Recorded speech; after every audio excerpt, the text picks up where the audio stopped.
Hello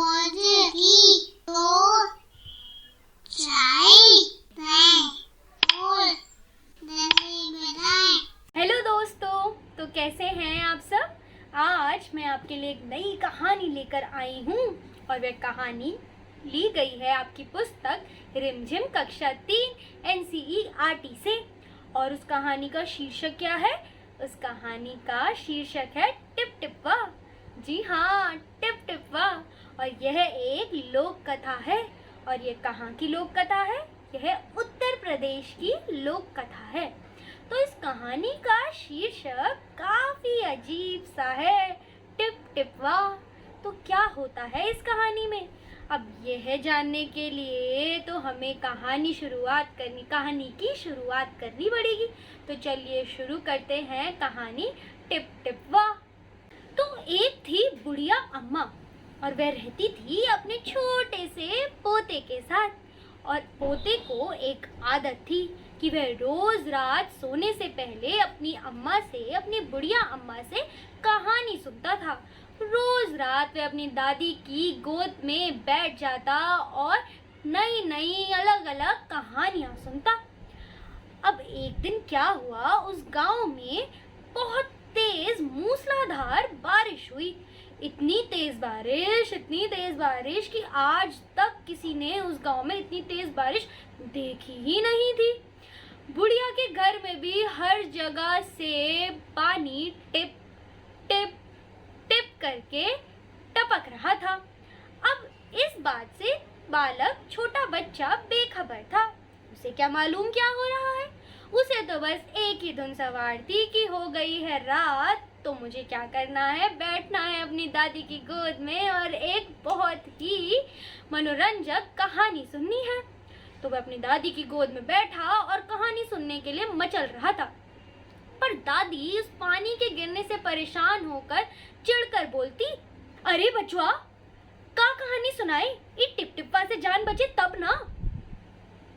तो यह सुनकर उसका पोता, दादी अम्मा का पोता, घबरा के उठा और बोलता, दादी, ये टिप टिप्पा कौन है?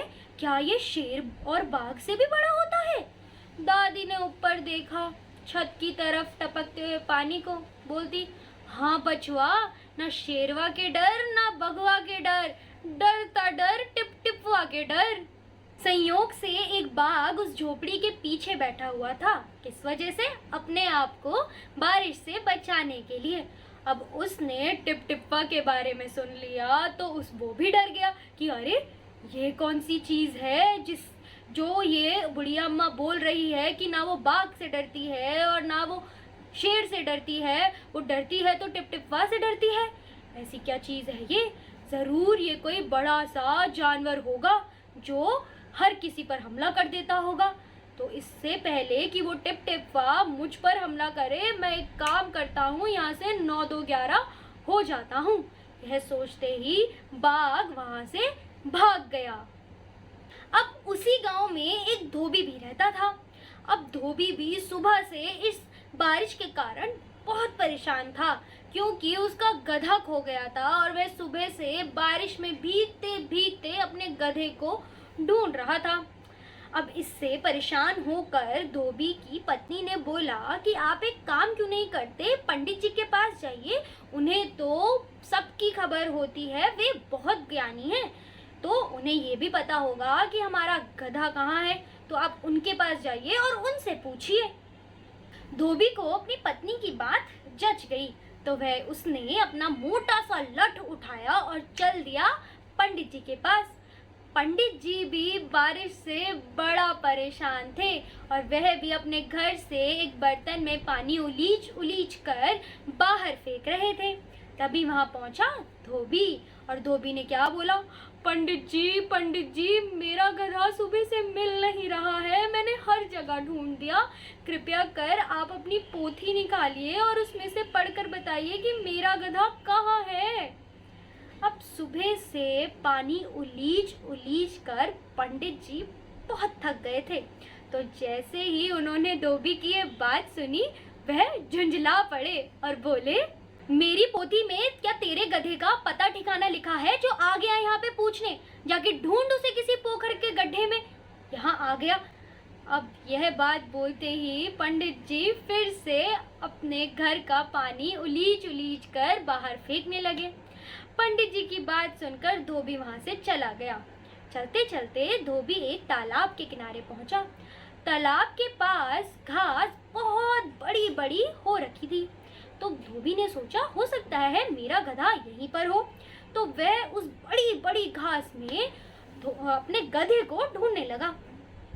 अब वहां पे कोई और भी आ रखा था छुपने। कौन? जी हाँ, वही बाघ जो टिपटिपा से डर के भागा था, वह भी वहीं छुपा पड़ा था। तो धोबी को बाघ टकरा गया।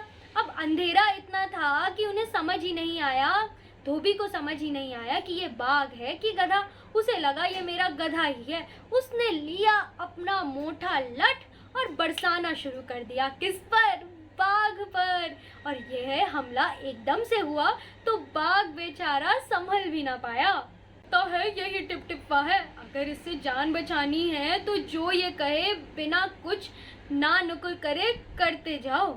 और धोबी ने पकड़ा बाघ का कान ये सोच के कि वो उसका गधा है और ले चला उसे अपनी घर की ओर और कहता, चल तू घर, तूने आज मुझे बहुत परेशान करके रखा है, घर चल, तुझे बताता हूँ मैं। और घर ले जाके उसने बाघ को खूंटे से बांध दिया। और जब सुबह उठकर गांव वालों ने देखा कि धोबी ने बाघ को अपने खूंटे से बांध रखा है तो सबकी आंखें खुली की खुली रह गई। अरे वाह, क्या कहानी थी! कहाँ से शुरू हुई और कहाँ जाके खत्म हुई। बहुत ही मजेदार कहानी थी। तो आपको कैसी लगी ये कहानी?